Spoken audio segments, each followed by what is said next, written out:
Okay, today is September 1st, and here is my pride and joy. My scarecrow from last year. He's actually undergoing an overhaul this year, and what I'm doing is I'm working with the fogger back here. I got it kind of set up on a crazy contraption right now. And my plan was, and I wanted to do this last year, but I never got around to it, of actually running the fog through his mouth. So he was able to get a little bit of smoke coming out here. I didn't record the process of making the holes in him because I didn't want to put a whole lot of cuss words on camera. There are so many hours of mache work in this guy. You can see all the intricate details in here and the torn skin, and cutting into him was really difficult, but I put a pilot hole here to try to test, and I tried a pilot hole on this side, and this side turns out has more space in it than the left side of his mouth. And then what I did was I went ahead and cut a hole in the back, and I'm running about a 1/2-inch pipe through. This pipe's just for testing right now. What I'm probably going to do is use a flexible tube, and the corn is going to be back behind his head this year again. I'm going to use a black pipe, and everything will hopefully be pretty much covered up and concealed. I may put a hood over him as well. But let's do a little bit of a run here on the fog and just see.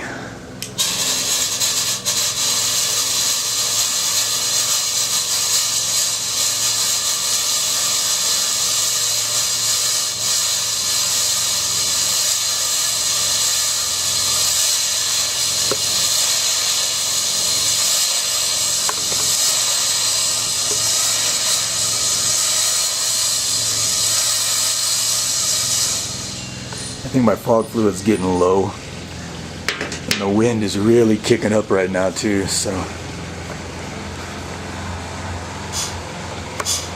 it'll take a little more tweaking, and then I'm going to have to go back in and mache inside the mouth, cover up the holes, all of that, and hopefully he'll be all set this year. He's going to be a little bit lower. I'm not going to put him as high as I did last year. He was about 9 feet.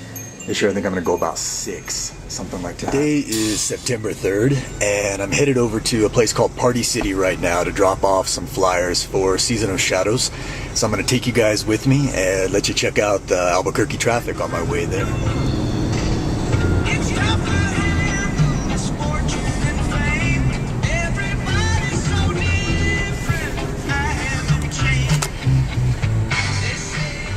It's about 3 o'clock in the afternoon right now. Albuquerque traffic is always pretty much jammed up.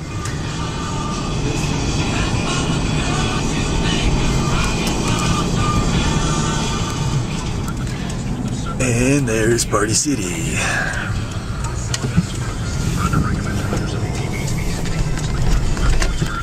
So here's what my flyers look like. I've got my scarecrow on there on the left-hand side, and then the web address.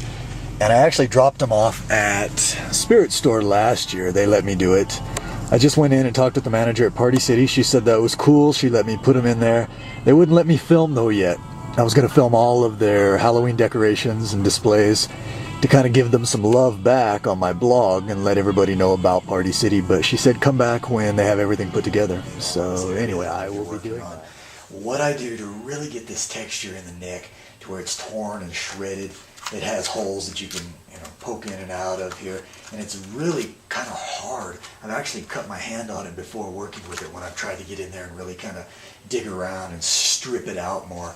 But I try not to let it dry before I do this. You can hear it before I do this stripping of it. What I do is I actually tear a sheet of towel just about like so. In this, when doing these types of pieces, it doesn't really matter if we have a straight edge. When I'm working up here more, I try not to have straight edges. What I do is I take it and I kind of allow it to bind up on itself. I'll take the top portion, I'll find a place that looks good to attach it, and then I'll let it drape. Bring it in here.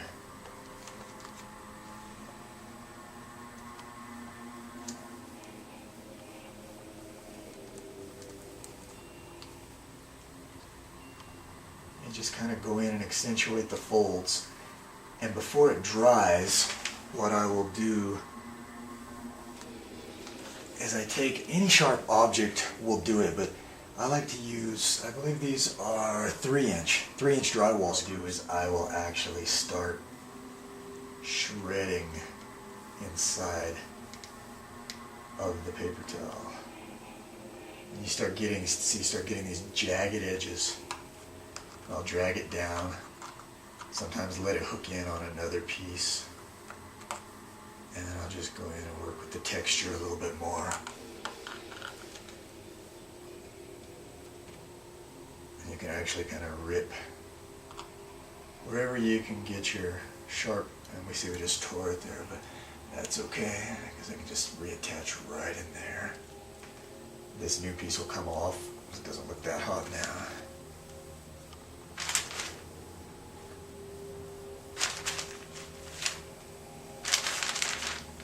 That's what's great about fly on the wall recordings. You guys can actually see me screw up as I do this. Okay, actually this part in here I'm not too upset with. I like the jagged edge right in this region. This is too thick still. So what I'll do now is I just take my hand and hold down in the bottom position at the top of the rib here and try to see if we can, and maybe support it up here as well, and try to tear into this. Then we bring it down a little bit, and it's kind of just fixing it as you go. I find that that's really, as I do it, very rarely do I get a piece that just comes out exactly the way I want it when I first put it on there. It's not about slapping it on. It's about really trying to work with the pieces to get them to tear and say just tore again.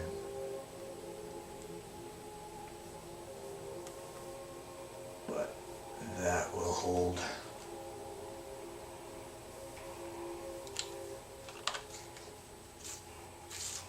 And before I said you get to see me screw up, really there's no right or wrong with mache. I think it's very forgiving. Okay, I got another one here. I'm going to kind of do the same thing. I just let it fold a little bit on itself.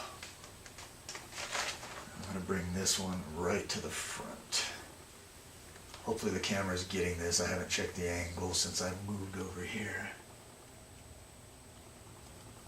3 days ago, you guys saw me working on the scarecrow and the fog with the scarecrow. Turns out that was another mistake I made. So whatever you do, don't try putting PVC against the nozzle of your fogger, because after I shut the camera off, I found out that the fogger was melting the PVC pipe, and that was why my fog juice wasn't coming out as strong as it should have been, because the nozzle ended up getting plugged by PVC that was actually melted, and I thought that I was just running low on fog juice.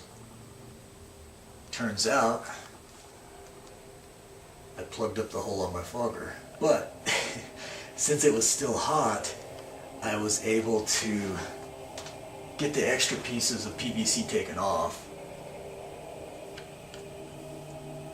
and now I know that I'm going to have to go with a metal pipe.